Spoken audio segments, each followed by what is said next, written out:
Let me teach you what the taste of ruin is like. It lingers far longer than any sweet wedding cake ever could. My older sister Olivia said that and flicked the hem of my pure white wedding dress with the tip of her toe as if she were handling filth. It was supposed to be the happiest day of my life. My wedding day.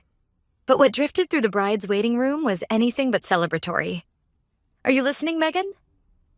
In the mirror, my sister's face was decorated with flawless makeup, but deep in her eyes hid a malice she could not conceal. She placed her hand on my shoulder and whispered sweetly into my ear. Your little real estate mogul game ends today. Dad and Mom and all our relatives are going to learn what a liar you really are. Poor Noah. Imagine being forced to marry a fraud. Are you worried about me, Olivia? When I quietly asked that, Olivia snorted. Her laugh was sharp enough to scrape at my nerves. Worried? Don't be ridiculous. I'm looking forward to it. When this ceremony reaches its peak, I'm going to grab the mic and expose the truth. The truth that your claim about owning 12 properties is a massive lie, something my top-tier private investigator uncovered. She flaunted a brown envelope pulled halfway from her clutch bag. The print read, Carter Investigation Agency. Totally worth the money.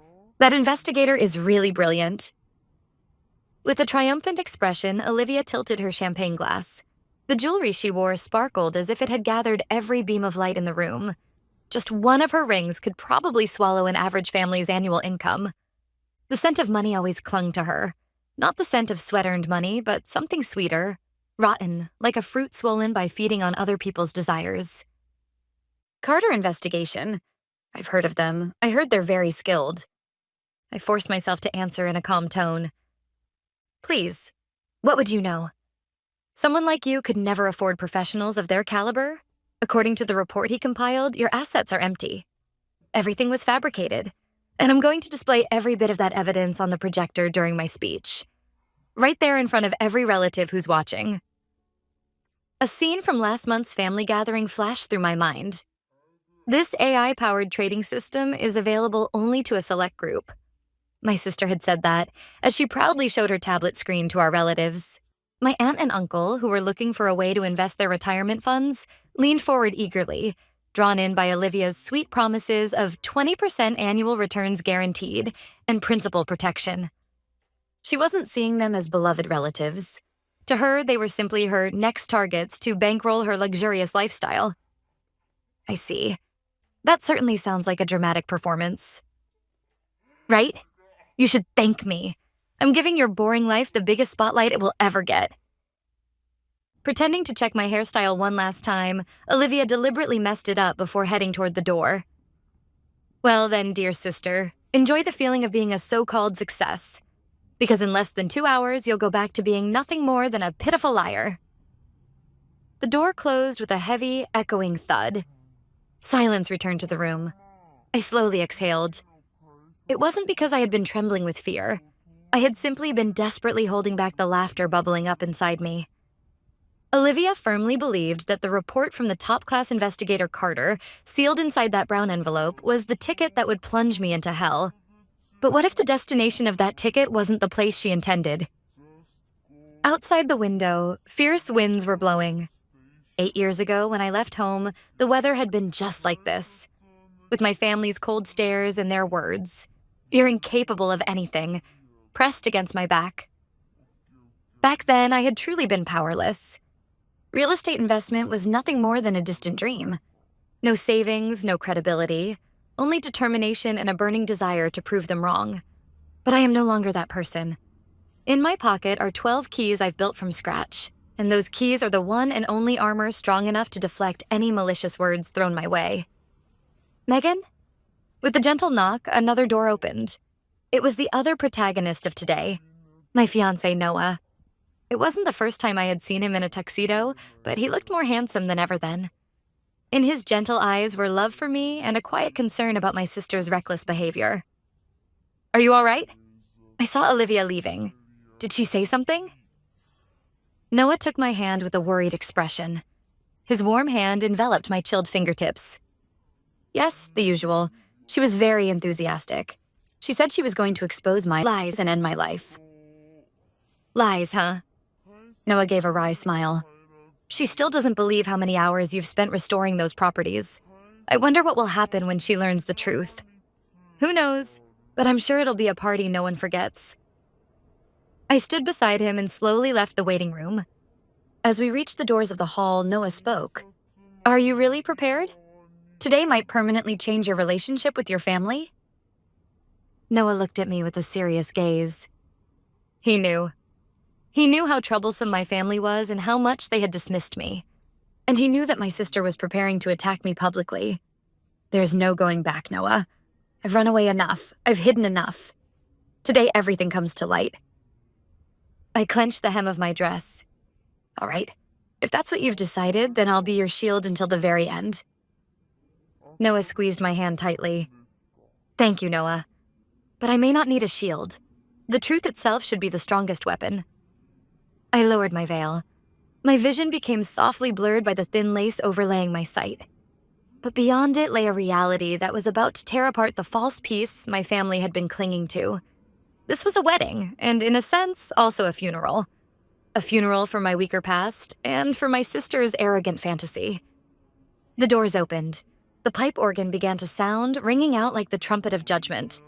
I stepped, one step, then another, onto the virgin road. In the corner of my vision as I walked, I saw my parents seated in the front row. Daniel, my father, sat with his arms crossed, looking bored, and Emily, my mother, was whispering with Olivia beside her, not even glancing in my direction. Even on the greatest stage of my life, I was nothing more than a part of the background to them. It had been that way for the past 30 years. You have no charm, Megan. The words my father often said resurfaced, blending with the sound of the pipe organ. Our family had been wealthy for generations. My sister Olivia, 3 years older, had been raised as a princess from the moment she was born. Her translucent blonde hair, adorable smile, and natural radiance that drew people to her.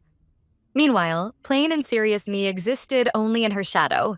Whatever Olivia wanted, she received. Whatever I wanted was dismissed as unsuitable. On that distorted scale, I eventually gave up trying to balance anything and learned to close off my heart. The fact that someone like me succeeded in real estate began with a rundown apartment I restored using the savings I had scraped together while clinging to the dream that someday I would work with properties. Using the profits and success from that first deal, I bought more and more problematic properties, increasing my assets like a snowball by finding value in buildings everyone else had abandoned. Before I knew it, I had 12 valuable properties and rental income beyond anything my family could imagine. There was a time when I proudly reported that success to them, but their reaction was far colder than anything I had anticipated. Stop lying. You must have borrowed money from some shady people just to show off. Shame on you. That was what my father said, and my mother and Olivia only looked at me with icy eyes. No one believed me, but my success was not an illusion, nor was it a lie. That was when I made up my mind. I no longer needed their approval. I would live my own life. I do. Noah's strong voice pulled me back to reality. As I gazed at his profile while we exchanged vows, my eyes fell on the platinum ring shining on his left hand. When the ring exchange was complete, applause rose throughout the venue. Yet within that applause, I did not miss the discordant notes hidden inside it. Hey, did you hear? That ring must be cheap. The groom's so pitiful, having to go along with Megan's delusions. According to Olivia, she's drowning in debt. The whispers of our relatives. They had not come to celebrate my special day. They had come to witness the ultimate entertainment of watching the liar woman be unmasked. Even after the reception began, my relatives' rude behavior continued. I heard my cousins checking the champagne label and laughing. I've never heard of this brand. The budget must be tight. In reality, it was a rare vintage Noah had purchased directly from a winery, the kind that never appears on the market. But to people who could only judge value by label recognition, it must have looked like nothing more than cheap alcohol. They didn't savor the food. They only searched for flaws, eagerly awaiting the execution show my sister was about to begin. Their disgraceful behavior only strengthened my resolve. The toast at the reception ended, and the meal was served. The moment I cut into the main dish, the roast beef, the lights in the hall dimmed slightly. The host announced cheerfully, "Now, we would like to invite the bride's older sister, Olivia, to give a congratulatory speech to her sister." It had begun. Beside me, Noah squeezed my hand tightly under the table. A spotlight illuminated my sister standing at the microphone stand. She wore a pure white suit and wore a radiant smile. In her hand was that brown envelope. Everyone, thank you so much for gathering today for my sister Megan, and for coming to such a wonderful, and far beyond her means, venue. The room stirred, but my sister paid no mind. In fact, she seemed to enjoy the growing murmurs as she continued. My sister has always been a dreamer, escaping reality by imagining herself as a princess living in a castle. She let out an exaggerated sigh. But even as an adult, it seems her little pretend play never ended, which has deeply worried us as her family. Especially her adorable little lie she's been spreading recently about owning 12 properties. Soft laughter trickled from the relatives' seats. My father sat with his arms crossed, looking down. My mother pressed a handkerchief to her mouth. And so, to celebrate my sister's new beginning, I, as her older sister, would like to present her with a gift, something called reality. With theatrical flair, Olivia pulled a stack of documents from the brown envelope. This is the investigation report by the renowned investigator Carter, whom I hired at great personal expense. Now please look at the screen. Here, you will see the true nature of Megan's assets. With a snap of her fingers, the projector's light lit up the massive screen at the front of the venue. All eyes in the hall focused on a single point. Once you see this, you'll understand how empty she really is, and how she has deceived all of you. My sister's triumphant voice rang out. The moment she saw the words projected on the screen, her voice froze in her throat. What appeared was not a certificate proving 0 assets.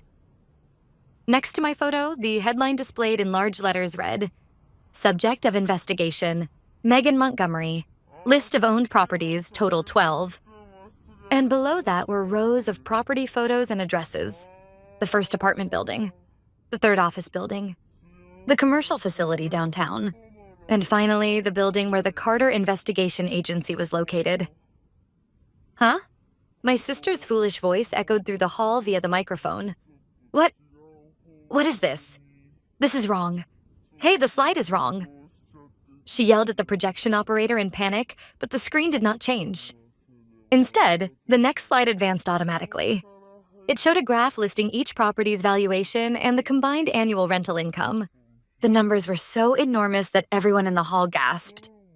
No, this is a lie. This is nonsense. Carter, where are you? My sister screamed while scanning the room. Her gaze landed on Mr. Carter, standing by the wall. Mr. Carter stepped forward slowly. He slipped his hand out of his pocket and bowed gracefully. Did you call for me, madam? His voice was low and resonant. It is not nonsense. As requested, I investigated Miss Megan's financial status thoroughly and reported it exactly as it is. She is, without a doubt, one of the most prominent property owners in this region. The hall erupted in murmurs. Hey, is all of that real? I know that building. It was recently renovated, the popular one. Megan is the owner? No way. The expressions on my relatives' faces shifted from mockery to shock, and then to confusion. My father stared wide-eyed at the screen, his mouth slightly open. My mother dropped her handkerchief. My sister's face turned bright red with rage. Don't you dare. You used the money I paid you to make these forged documents, didn't you? I'll sue you. This is fraud. Just as she grabbed the microphone stand and shook it. Mr. Carter calmly pulled another envelope from inside his jacket. It was not the brown envelope my sister had been holding, but a black leather file. Fraud, you say? A cold gleam flashed in Mr. Carter's eyes. What a coincidence. The other truth I discovered during my investigation is precisely related to that. What? My sister froze. I set my champagne glass on the table and quietly watched the moment unfold. Another truth? I could see the blood draining from my sister's face. Mr. Carter raised the black file he had retrieved and then turned toward me. Then he held it out to me. Here you are. Thank you, Mr. Carter. I accepted the file and quietly lifted the microphone. Olivia, you're always careless at the very end. My voice echoed across the hall and the murmurs faded like a wave receding. What are you... The top-tier Carter investigation agency you hired. Did you ever check where his office is located? I met her gaze directly as I spoke. That building downtown. That's one of my properties, meaning Mr. Carter is my tenant. Huh? My sister let out a foolish squeak. 2 months ago, I visited that building for a routine inspection as the owner. I recalled that day. When I stepped into the lobby, I saw a familiar flashy red coat. It was you, Olivia. You were so absorbed in admiring yourself in the mirror that you didn't even notice me. My sister tried to speak, but no words came out. When I saw you walking into the Carter Investigation Agency on the 4th floor, everything clicked. The meaning of that eerie smile you wore when I told you about my engagement. I'll give you the grandest celebration on your wedding day. Look forward to it. That's what you said. I gave a small laugh. So after you left, I went to see Mr. Carter, and I told him this. The woman who was just here is my sister. If she hired you to ruin my wedding, please investigate me thoroughly. No way. Mr. Carter is a professional. He said nothing about your request because of confidentiality, but that was enough. There was no reason for you to visit a detective agency except to try to sabotage me. I took one step forward and fixed my eyes on my sister. So I formally requested an investigation from Mr. Carter right then and there. Please investigate my sister, Olivia Montgomery, especially the source of the money funding her extravagant lifestyle. You investigated me? Yes. While you were investigating me, I was investigating you, and what Mr. Carter uncovered is what he called the other truth. At my signal, the projector screen changed. It displayed the decisive evidence Mr. Carter had prepared. On the screen appeared the account records of the investment fund my sister ran, OM Capital. This is the reality. I turned to face all the relatives in the hall. My sister lured you in with promises like 20% annual returns and AI-driven investments. But no investments were ever made. Every dollar you entrusted to her was spent on her luxury trips, designer goods, and on hiring a detective to destroy me today. Screams rose through the hall. No way. My retirement savings. Olivia, what about the dividends? The payments we got every month? That was a Ponzi cycle, I declared coldly. She was taking money from new victims and giving it to the old ones. A textbook Ponzi scheme, and that bicycle completely collapsed last month. Look at the balance. On the screen, the words appeared clearly. Balance $142.50. That's a lie, Olivia screamed. I'm a genius. The market was just bad for a while. You set me up, didn't you? Then the screen displayed not only the account records of her investment fund, OM Capital, but also another list filled with suspiciously familiar company names. That's not all. This transfer record here, DNC Trading, that's Dad's company, isn't it? What? My father, who had been slumped forward in the front row, jerked his head up as if struck. These past few years, you blamed the mysterious decline in company profits on the bad economy, didn't you? But the truth is different. I pointed coldly at the screen. Olivia bribed the company's accounting staff and siphoned off tens of thousands of dollars every month into her personal account under fake expenses. Equipment purchases, consulting fees, you name it. The reason the company's finances were tight was because your beloved daughter was draining it dry. No, that can't be. My father went speechless, pressing a trembling hand to his chest. And the charity for underprivileged children, where she serves as a board member. Nearly 40% of the donations went straight into her pocket. The milk money meant for those children was spent on your jewelry and spa treatments.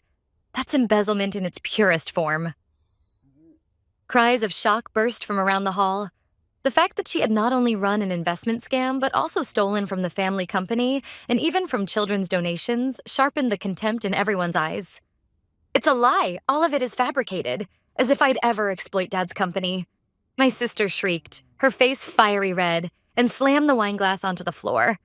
With a violent crash, the red liquid splattered across the pure white tablecloth. How dare you? Just because you're miserable, you try to drag me down with you, you ungrateful brat. Who do you think kept you alive all these years? Her eyes were bloodshot, and all traces of rationality were gone. You ruined my life. She shoved the microphone stand aside and lunged at me. She reached out to grab me, but I did not move an inch. Because behind her, they were already closing in. Olivia Montgomery. The heavy doors swung open, and several federal agents and police officers entered the hall. Mr. Carter quietly gestured them forward. He had already notified law enforcement. You are under arrest for securities fraud, embezzlement, and money laundering. An agent twisted my sister's arms behind her back. No, let me go. I'm the victim. My sister set me up. Olivia thrashed wildly, her hair flying as she screamed in disgrace. It wasn't a trap. Without using the microphone, I whispered into her ear, "It's the pit you dug for yourself.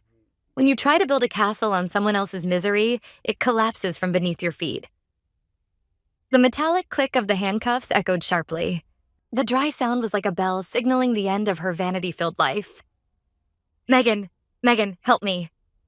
As she was dragged away, my sister looked back at me. Her face was a smeared mess of tears and mascara. "You have money, don't you?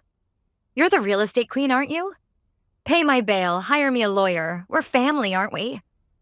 I gripped Noah's hand, which had come to rest beside me, and said coolly, "My assets are the result of sweat and hard work. I don't have even 1 cent to spend on a fraud like you." "You devil!" Her scream disappeared beyond the hall doors. Left behind were my stunned parents and relatives who had fallen into panic upon realizing her bankruptcy. My father collapsed onto his knees, and my mother covered her face with trembling hands. They too had invested everything into Olivia, and lost everything. I looked down at them. The very people who once called me a failure were at my feet. Yet strangely, I felt no sense of superiority. Only a deep relief, as though the heavy chains that had bound me for years had finally snapped. When the patrol car's red lights faded and the investigators finished taking statements, silence finally returned to the hall. "It's over." Noah draped his jacket gently over my shoulders. "Yes, everything is over." Once I had desperately wanted this family to accept me, to love me, but when I realized that wish would never come true, I chose a different path. And that choice proved to be the right one. "Megan," Noah whispered softly, "our real life starts now, doesn't it?" I held back the tears threatening to spill and nodded with a smile. "Yes, we have a home to return to. All 12 of them." We looked at each other and laughed. Our laughter wasn't meant to mock anyone or to put on a facade. It was filled only with pure joy and relief. And the remaining guests had their eyes glued once more to the screen, because it still displayed my 12 properties and their undeniable results. It was real. Someone murmured quietly. That voice spread like ripples, and for the first time, my parents and relatives looked at me as if they finally acknowledged who I truly was. Not as a stain on the family, but as a self-made success who carved her own path through determination and integrity. They understood, painfully well, that the daughter they had dismissed and mocked had been the most honest and the strongest member of the entire family. In the days that followed, the relatives deceived by my sister came to apologize one by one. "We're sorry, Megan. We believed everything Olivia said and misunderstood you. To think you had become such an accomplished woman, we truly owe you an apology." They said this while apologizing for their past behavior.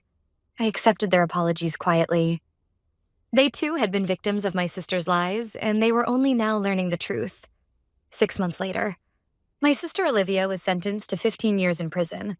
The total damages amounted to several $1,000,000, most of which she had swindled from family members. Even in court, she kept shouting, "It wasn't my fault, the market was bad." This only worsened the judge's impression of her. My parents were forced into bankruptcy. The mansion was auctioned off, and my father's company collapsed under the weight of its ruined reputation. I heard they now live in a small apartment, working day labor jobs to make ends meet. Several letters arrived through lawyers asking for financial assistance, but I shredded them all without opening them. And now, Noah and I are working on renovating an old warehouse that will become our 13th property. My life belongs to me. I don't need anyone's permission or approval. Every brick I've stacked proves exactly who I am.